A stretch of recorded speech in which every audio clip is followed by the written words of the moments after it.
પાણી આવતું નથી। 3 વર્ષથી અહીંયા ધક્કા ખાઈ। જ્યારે આવી ત્યારે 5 દિવસ પાણી આવે છે, 6ઠો દિવસે પાણી બંધ।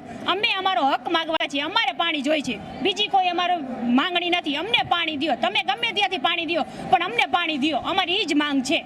બોર 2 ખલાસ થઈ ગયા છે। ટેન્કરનું પાણી અમારે જોતું નથી, લાઈનનું પાણી અમારે જોઈએ છે।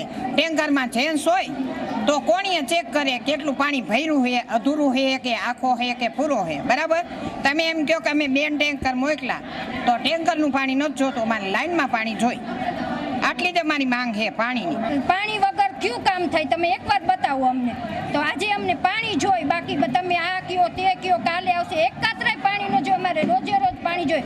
અમે 15 દિવસે અમારા લોકો આવે છે, પણ છતાં તંત્ર કોઈ જવાબ આપતું નથી। તો આજે પાણી માટે અમે આવ્યા છીએ, પાણી લઈને જ જાશું, એ અમારો ન્યાય છે। નગરપાલિકામાં અમારો એક જ પ્રશ્ન છે, અમને પાણી આપો।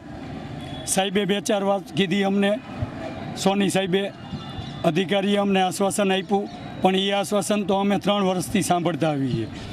અમને એકવાર કોન્ટ્રાક્ટર પણ બતાવવામાં આવ્યો હતો કે આ કોન્ટ્રાક્ટર લાઈન નાખશે। આ બધી વસ્તુ શક્ય નથી। પાણી અમને આપવું હોય તો અમારાથી 5 ફૂટ છેટે જે સોસાયટીઓ 3 સાઈડ, અમારી 3 સાઈડમાં સોસાયટીઓ આવે છે, બધી જગ્યાએ અમુક જગ્યાએ પાણી વગર મોટરે પાણી આવે છે, અમુક જગ્યાએ મોટરથી આવે છે। અમારે બિલકુલ પાણી આવતું નથી। અગાઉ એ લોકો એક સોલ્યુશન આપેલું હતું કે એ લોકોને પાણી તો મળતું હતું, પરંતુ પૂરતા પ્રમાણમાં નથી મળતું। તો એમણે એમ કહ્યું કે જો કોઈ એક જગ્યાએ વાલ મૂકી દેવામાં આવે તો એ વાલ મૂકવાના કારણે એમનો પ્રશ્ન સોલ્વ થશે। એ લોકોની ડિમાન્ડ પ્રમાણે જ અમે અમારી વોટર વર્ક શાખા દ્વારા ત્યાં એક વાલ પણ મૂકેલો હતો, છતાં પણ એમના પ્રશ્નનું સોલ્યુશન નહોતું થયેલું।